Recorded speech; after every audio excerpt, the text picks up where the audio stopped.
A paz do Senhor, meus queridos adolescentes. Agradeço a Deus por mais uma oportunidade, mais uma semana que Deus tem nos dado e essa rica e grandiosa oportunidade de poder estar transmitindo da mensagem do Senhor para os seus corações. Que Deus nos abençoe mais essa aula. E hoje a nossa aula vai ser sobre outro desafio, como nós já vemos estudando, sobre os desafios da atualidade, revista dos adolescentes de 12 a 14 anos, mas na nossa classe é de 12 até 18. E hoje nossa lição é a lição 6, o desafio do convívio familiar. E que desafio é esse, né, adolescente? É um tema bastante importante, talvez um dos mais importantes de toda essa revista. Vai falar sobre o desafio do convívio familiar. E realmente é um dos maiores desafios hoje em dia é o convívio em família. E ainda mais nesse período de quarentena que nós vivemos, né? Que nós temos que tolerar muita coisa e temos que ajustar muita coisa, entendeu? No meio da família para a gente viver bem. Vamos começar aqui com a mensagem valiosa que está em Colossenses 3:20, que diz: Vós, filhos, obedecei em tudo aos vossos pais, porque isto é agradável ao Senhor. Verdade aplicada. O projeto de Deus para a família é um projeto de amor, crescimento e comunhão. Então, né, como estamos numa classe de adolescentes, nós vamos falar aqui basicamente do papel de filhos. Porque a maioria, todos os adolescentes, eu creio que são filhos, né? Todos são filhos. Eu sou filho. E o papel de filho não é só na infância, na adolescência, é durante toda a vida a gente tem essa responsabilidade como filhos. E é claro, temos hoje em dia uma inversão de valores, né, que hoje em dia tem cada vez mais adolescentes precoces, sendo pais antes da hora, sem estrutura nenhuma. Mas, no geral, nós vamos falar aqui a responsabilidade dos adolescentes como filhos. Mais da responsabilidade dos filhos, não a responsabilidade de marido, de esposa, mas dos filhos. Então, aqui diz, já na mensagem valiosa, diz que, filhos, obedecem tudo aos vossos pais, porque isso é agradável ao Senhor. Então, filhos, nós como filhos não temos como fugir dessa nossa principal responsabilidade. Obedecer aos nossos pais. Obedecer aos nossos pais em tudo. Em tudo que eles pedirem, nós temos que procurar obedecer. Se não vai de acordo com a palavra, nós temos mais a que obedecer, gente. Não tem jeito. O interessante é que é na família que nós aprendemos a questão da obediência. É na família que nós temos... A criança, ela aprende esse princípio. O princípio que Deus requer de cada cristão é a obediência. E a gente vê que muitas pessoas, às vezes, que não teve esse princípio quando criança, não teve trabalhado na sua adolescência, cresceu uma pessoa sem obedecer, sem ter limite, geralmente são adultos complicados, viram pessoas complicadas no futuro, pessoas que não conseguem respeitar a autoridade, não conseguem obedecer ao superior, obedecer a um líder, obedecer a um pastor. São pessoas que têm dificuldade nessa área porque não aprenderam esse princípio básico, que é o princípio da obediência, é o princípio da honra. Então, gente, nós não temos escapatória. Se você é filho, se você tem pai, se você tem mãe, temos que obedecer. Eu tiro por mim, eu tenho que obedecer. E antes de cortar em vocês aí, corta em mim primeiro. Porque eu sou filho também, eu tenho que aprender sempre, a cada dia, a obedecer, a honrar, a atender, né, os conselhos.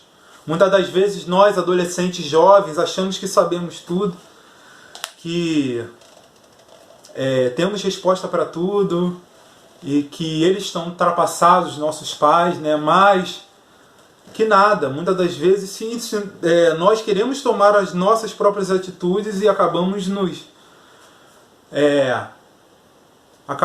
no final das contas vendo que eles tinham razão naquilo que eles estavam falando. Então, obedecer porque é agradável a Deus. Você obedecendo seus pais, você está agradando a Deus. Deus está se alegrando com você como filho. Por mais que na nossa sociedade hoje em dia, né, você se torne um careta, se torne fora de moda, né? Que respeitar pai o quê? Faz o que tu bem entender da vida, faz o que vier no teu coração, siga o teu coração, mas não. Obedeça, esteja debaixo da bênção. Quer estar debaixo da bênção, obedeça. Então, aqui diz na introdução, né, que nós não escolhemos nossa família. Nós não temos esse poder de escolhermos a família que vamos querer nascer. Então, gente, independente da família adolescente que você nasce, independente do lar, se é um lar conturbado, cheio de problemas, com seus pais muitas das vezes não dão exemplo, você não tem exemplo em casa, muitas das vezes eles não te dão aquela base espiritual, entendeu? Não te dão aquele suporte sentimental que você precisa, aquele apoio, aquele incentivo. Muitas das vezes há pais entre aspas, né, que não apoiam seus filhos, que botam eles para baixo, que desmotivam. Se você está nessa situação, saiba que você não está desamparado, não.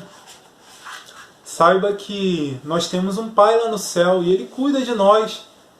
A Bíblia diz que ainda que uma mãe venha a abandonar o seu filho, ainda que uma pessoa que venha a abandonar o seu filho, que saiu das suas entranhas, Deus, todavia, nunca vai se esquecer de nós. Ele diz que estamos gravados na palma de suas mãos.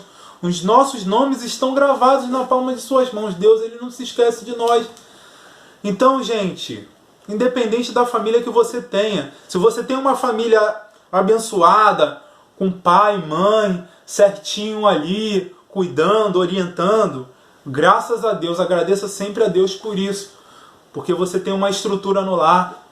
Porque nós vemos hoje em dia que é muito difícil, hoje em dia, ter lares estruturados. Hoje em dia está cada vez mais difícil.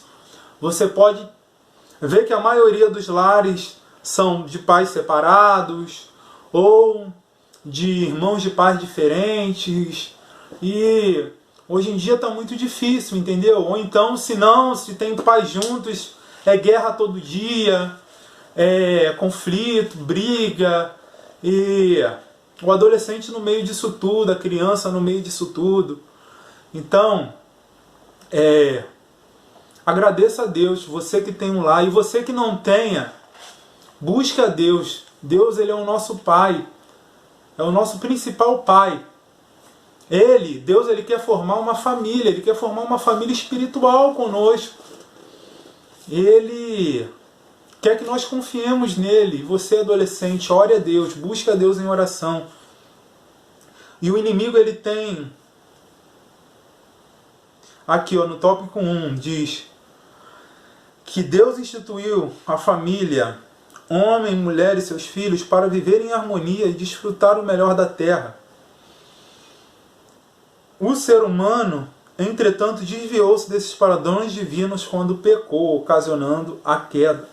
Então, gente, desde o princípio lá da criação, Adão e Eva, Deus, Ele queria formar um núcleo que representasse que representasse o que ele vive lá em cima, o que ele vive lá nos céus. Lá no céu é uma família. Pai, Filho e Espírito Santo, é um conjunto, é um grupo que vivem em harmonia, em consonância. E ele queria mais ou menos ter algo aqui na Terra que representasse o que eles vivem lá no céu. A família que eles vivem lá no céu. E a primeira instituição que Deus criou aqui na Terra é a família, a instituição mais antiga. Não é nem a igreja, porque sem família, gente, não temos igreja, não temos sociedade, não temos governo, não temos. Sem família não há procriação. Como é que vai haver a procriação? Como é que vai haver, se não houver um pai, se não houver uma mãe, como é que vai haver a frutificação? Entendeu? Então, gente, é a família. A família é a coisa mais, é o núcleo mais importante da sociedade. O inimigo, ele sabe que atacando a família, ele vai destruir a sociedade como um todo. Não precisa muito esforço. Se ele implantar desordem no meio da família, implantar contenda, implantar dissensão, implantar amargura no meio da família, a sociedade ele vai levar mole. Então, gente, aqui diz que a queda ela trouxe muitos prejuízos. O inimigo, né? Ele entrou no meio da família ali, da primeira família, Adão e Eva, com a queda deles, quando eles deram ouvidos. E a partir daí, nós vemos que a humanidade só foi decaindo.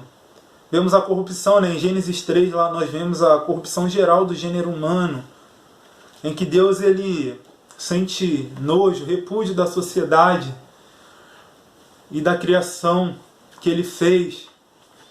E ele fica totalmente decepcionado e ele toma a decisão de destruir tudo que ele fez. Nós vemos lá, né, o dilúvio, aquele desastre todo, né, culpa da própria humanidade.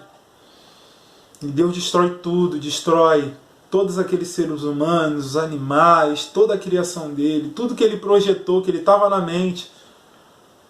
Coisa boa que ele projetou, porque tudo que Deus faz é bom, perfeito e agradável. E o coração do ser humano só piorava, o ser humano só pensava coisa ruim, só pensava coisa que desagradava a Deus, sobretudo na questão familiar. Hoje em dia nós vemos, né, que o ser humano ele tenta nos amoldar a coisas que não está escrito na palavra de Deus. São moldes, são famílias que são, como eu posso dizer, são conceitos de famílias totalmente deturpados. Não são aquela família original que Deus criou, ó, homem, mulher, filhos. Não, hoje em dia estão querendo mudar o conceito de família. Estão querendo inculcar isso na moral do ser humano, que não pode ter homem com homem, mulher com mulher e assim vai. Que família não é sexo, família é sentimento. Então, gente, hoje em dia nós vemos que está aparecendo até aqui em Gênesis 3, quando o ser humano ele maquinava coisas, as imaginações do ser humano só eram de mal a pior. E nós vemos que estamos muito perto do fim, gente. Assim como o dilúvio, só se salvaram Noé e sua família, poucos irão se salvar, gente. E o fim está próximo. Só quem está alerta mesmo, está atento aos sinais, estão vendo que a volta do Senhor está próxima. Mas A grande questão é que o inimigo ele tenta abater a família, ele tenta moldar a família de acordo com os padrões do mundo. E as famílias têm sido muito atacadas, assim, têm sido muito influenciadas pelo inimigo. Nós vemos aqui, abusos, separações, violências, abandonos, tantas outras coisas ruins que o pecado trouxe para a humanidade.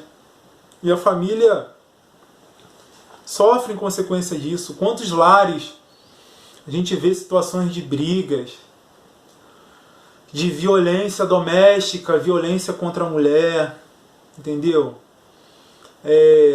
Pessoas que, até mesmo entre mulher e marido, marido e mulher, entre filhos, crianças que são espancadas, mulheres que são violentadas, homens que são esfaqueados, e assim vai. É só notícia. Se você pegar 10 minutos e ligar a televisão em determinado telejornal, vão dar só nesse tempinho vai dar um turbilhão de notícias desse tipo, desse gênero, de violência doméstica. Então, gente, os planos de Deus não são esses. Deus, ele quando criou a família, ele instituiu a família seria um ambiente para ter um ambiente de harmonia, de paz, de comunhão, de amor principalmente, para que nós expressássemos o amor que é expressado lá no céu, com Pai, Filho e Espírito Santo. Que um dia nós iremos lá e conheceremos o verdadeiro amor, mas temos que tentar viver esse amor aqui na terra, nos esforçar. E uma das grandes coisas é que cada um deve reconhecer o seu papel aqui na terra. Cada um tem o seu papel aqui na terra, tanto o marido quanto a mulher. Se nós lermos as palavras aqui, cada um tem o seu papel. E nós, como filhos, também temos o nosso papel. Aqui diz, em Efésios 6, do 1 ao 3, vós, filhos, sede obediente aos vossos pais no Senhor. Por que eu devo ser obediente? Ah, Senhor, por que eu devo obedecer meu pai e minha mãe? Mas, tô cansado. Tudo que eles me pedem coisa pra caramba, Senhor. Assim não dá. Mas eu devo ser... Pra que eu devo ser? Qual é a causa? Deus diz aqui, simplesmente porque isto é justo. Porque isto é agradável diante de Deus. Ele quer que você faça isso. Isso é o mandamento do Filho. Obedecer, ponto final. Ah, mas eu não vou ganhar nada? Não, independente de você ganhar ou não, você tem que obedecer. É justo diante de Deus. Se você está sendo rebelde, aí você está agindo com injustiça. Porque rebeldia não nos leva a lugar nenhum. Nós temos vários exemplos na Bíblia aqui, exemplo de rebeldia. Talvez o principal, o exemplo máximo de rebeldia que se deu muito mal na Bíblia foi, que vocês conhecem, é Sansão. Ele era uma pessoa que tinha tudo para dar certo. Ele foi criado para dar certo. Ele foi uma pessoa que desde o ventre era separado de Deus. Era uma pessoa que era separada, era nazireu de Deus. Era uma pessoa que ia viver em função de agradar a Deus. Mas era para viver em função de agradar a Deus. Mas ele descarta, essa unção que ele havia recebido, ele não está nem aí, não está nem chegando para isso. Ele não obedece tanto a Deus, tanto o seu chamado, quanto aos seus pais. Quantas vezes seus pais não alertaram Sansão? Sansão, não faça isso não. Sansão, essa mulher aí, Sansão. Olha, Sansão, ele ficou com muitas mulheres pagãs, mas ele ia tudo pelo olho, tudo pelo que ele achava, pelo seu próprio coração. Ele seguia a voz do seu coração, e a Bíblia diz que o coração é enganoso. Mas Sansão não estava nem aí, ele não honrava o pai e a mãe. Ele não estava nem aí para os conselhos paternos. Não, vou fazer o que eu bem entender. Eu gostei, pronto e acabou. Quem sabe sou eu. Eu que sou o dono da minha vida. E nós vemos aí qual foi o fim trágico. A última mulher que ele ficou, Dalila. conseguiu descobrir o segredo dele, e nós vemos o fim que ele teve. Ficou cego, foi escarnecido no meio dos filisteus, fizeram um escárnio com ele, fizeram um teatro com ele. E, no final das contas, acabou morrendo, né? Que o salário do pecado é a morte. E quando o adolescente, o jovem, seja lá quem for, entra pelo caminho da rebeldia, sai do caminho da desobediência e entra pelo caminho da rebeldia, está saindo fora dos caminhos, do caminho do Senhor, fora do caminho de Cristo. E esse caminho da rebeldia que a gente acha que é um caminho bom, segundo o nosso coração, segundo a nossa vontade, é o caminho que leva à morte. O que a Bíblia diz? Há caminhos que para o homem parecem direitos, mas no fim deles são caminhos de morte. Então, adolescente, cuidado com esses caminhos. É difícil, assim, eu vou dizer, não é fácil obedecer, não é fácil. Porque a gente já vê, já nasce criança pequenininha, já nasce cheio de manha, já nasce com vontade própria, já nasce querendo fazer o que quer. Criança, muitas das vezes, não fez nem um ano ainda. Já fica rebeldezinha, entendeu?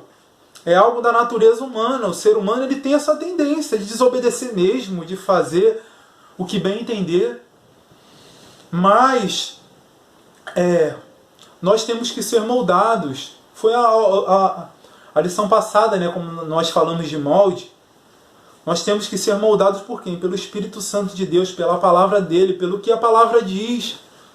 Honrar pai e mãe. Para que devemos honrar? Por quê? Porque isto é justo, certo? Mas, e qual é a recompensa que Deus nos dá? Independente de ter recompensa ou não, nós temos que honrar, ponto. Mas Deus ainda dá uma recompensa pra gente. E é uma boa recompensa, gente. Não é uma recompensa para você obedeceu hoje, amanhã você vai receber algo de Deus. Não. É uma recompensa a longo prazo. Deus, ele vai aumentar a tua data de validade aqui na terra. Você vai viver mais tempo aqui na terra. Para que quê? Deus diz para obedecermos ao pai e à mãe. Para quê? Para que os seus dias se prolonguem na terra. Foi um dos mandamentos que está escrito lá em Deuteronômios. Que Deuteronômios era uma repetição das leis. E uma das leis que Moisés deixou foi essa. Que para o povo israelita obedecer o pai e a mãe. Para que os dias das próximas gerações, dos filhos dos filhos, se prolongassem na terra, para que eles fossem abençoados, e para que eles vivessem bem. Então, gente, quer viver bem, quer ter uma vida próspera, quer ter uma vida feliz, quer ser abençoado em todas as áreas, quer dar uma alavancada na sua vida, obedeça a teu pai e a tua mãe. Tenta obedecer. Busque em oração. Senhor, me dá um coração puro, Senhor. Eu quero ser um filho diferente. Eu quero fazer a diferença nessa geração, ó Deus. Busca isso em oração. Se você não consegue, busca isso em oração. Que Deus, ele muda o caráter, ele muda o interior, ele muda a personalidade. Muitas das vezes a gente aflora aquele sentimento de dar uma resposta, de responder o nosso pai e nossa mãe. Mas não, nós temos que ter o espírito manso. Pede para Deus te dar um espírito manso, te dar temperança de você não responder, entendeu? E é isso. Então,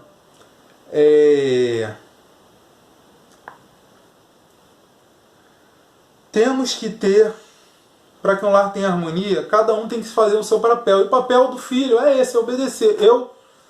É basicamente isso, a lição se resume isso, é obedecer. Agora vamos para o tópico 2. Você é um termômetro ou um termostato? Você sabe qual é a diferença entre um termômetro e um termostato? Embora tenham nomes parecidos, eles têm funções diferentes. O termômetro, diz aqui vai dizer que o termômetro é o objeto, vocês conhecem bem, que é aquele objeto que mede a temperatura, certo? E o que é o termostato? O termostato também mede a temperatura, tá? Mas além disso, o termostato, ele além de medir, ele age sobre a temperatura. Ele regula a temperatura. Ou seja, o termostato ele é programado para ficar em um determinado intervalo de temperatura. Se subir um pouquinho a mais do que, exemplo, subiu acima de 25 graus, ele vai descer, ele vai fazer o quê? Vai diminuir a temperatura para chegar a um limite aceitável, vamos dizer que é entre 20 e 25. Ele vai diminuir. Agora se está abaixo de 20, ele vai aumentar. Para quê? Para que fique ali na temperatura ambiente. O termômetro não, o termômetro ele só mede. Ele só quer saber, ele só mede a temperatura. Você só vai saber o quanto está medindo. Pode esquentar, pode esfriar. Ele só vai medir a temperatura, só tem a responsabilidade disso. Então, que tipo de pessoas nós temos sido dentro da nossa casa? Um termômetro ou um termostato? Ou seja, nós temos apenas constatado que o nosso lar está uma bagunça, que as coisas têm estado em desordem, ou então que o relacionamento familiar tem esfriado, que os membros da família não se falam mais entre si, não tem mais comunicação entre um e outro. Você tem apenas constatado só? Não tem agido? Não tem feito nada para mudar essa situação? Você sabia que você é uma peça importante para mudar o destino da sua família? O que você tem feito? Será que você tem mudado de atitude? A Bíblia diz, né? Vigiai e orai. Primeiro, ele diz vigiai. Muitas das vezes a gente só ora. Cadê? Esquece de... Pô, mano, não presta atenção, não examina-se a si próprio e vê, pô, eu tenho que mudar nessa área aqui, eu estou vacilando nessa área. E muitas das vezes se torna inconsciente, você já é algo, hábito seu. Você responde uma vez o pai, responde outra vez, responde, e vira hábito, e você está ali, vacilando nessa área. Muitas das vezes é uma bênção na igreja, está buscando. Muitas das vezes até ora, mas não vigia. Na hora que você deve calar, você responde. Então, vigia, adolescente. Isso serve para mim também. Temos que vigiar, gente. Vigiar. A Bíblia diz que a resposta branda alivia o furor. Então, gente, quando os ânimos estiverem exaltados, na tua casa seja um termostato. Diminui a temperatura. Não aumenta mais não para um negócio pegar fogo, não. Diminui. Equilíbrio. A grande questão da nossa vida é que temos que ter equilíbrio em todas as áreas. Peça que o Espírito Santo te dê equilíbrio em todas as áreas. Ore. Busque equilíbrio no Senhor. Busque equilíbrio em oração. Mas esteja vigilante para esses desvios de temperatura. Se você percebe que está havendo um esfriamento ali, entendeu? O inimigo está querendo implantar rancor no meio da família, está querendo implantar desunião. Seja você o promotor de paz. Vá lá, peça perdão. Reconcilie com seu irmão, reconcilie com seu pai, com a sua mãe. Viva bem, gente. Vamos fazer do nosso ambiente um verdadeiro lar, que hoje em dia o que nós mais precisamos é um lar dentro de casa. E eu digo, não só para quem tem pai e mãe certinho, não. Muitas das vezes você pode morar até com seu tio, pode morar com a sua avó, com quem seja lá que seja, se represente teu pai ou tua mãe. Mas que nesse lugar que vocês vivam seja um lar, um verdadeiro lar. Um lar é isso, é um lugar que tem harmonia, em que você sente o aconchego, em que você chega em casa, você tenha prazer em viver, tenha prazer em ficar. Busque isso, criar um lar. E você, adolescente, que tem dificuldade, não desista de ter uma família, não. Busque em oração, porque família é projeto de Deus. Hoje em dia, a mídia, a sociedade quer banalizar a família, mas família é algo, é um sonho de Deus, que nasceu no coração de Deus. Então, você se prepare para ter formar, mesmo que você não tenha uma família na atualidade, no presente, se prepare para formar uma família abençoada no futuro. Uma família solidificada, ou seja, tudo começa agora, tudo começa você buscando agora, você se preparando agora. Para você ser um bom marido, você tem que ser um bom filho. Para você ser uma boa esposa, você tem que ser uma boa filha, uma boa dona de casa, ajudar sua mãe nos afazeres. Você jovem homem, você vai ser um sacerdote da sua família. Então você tem que buscar na palavra agora. Da mesma forma as mulheres.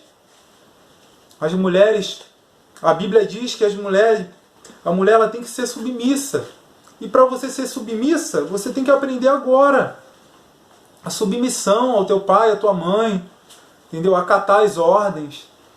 E assim vai, cada um tem o seu papel, gente, na família. E se todos procurarem, todos se conscientizarem do seu papel, cara, a nossa família tende a ser feliz, tende a ser unida, tende a ser próspera.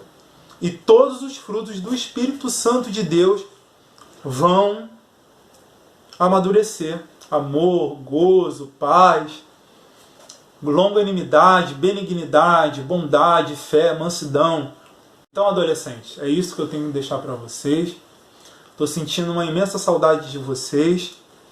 Desejo do fundo do coração que Deus abençoe grandemente a vida de cada um de vocês, a vida espiritual. Estou orando por vocês. E que as famílias de vocês sejam cada vez mais solidificadas. E que essa quarentena não venha para destruir, não, mas que venhamos a ser edificados e nossa família venha a ser edificada na rocha que é Jesus Cristo. Amém. Fique com Deus.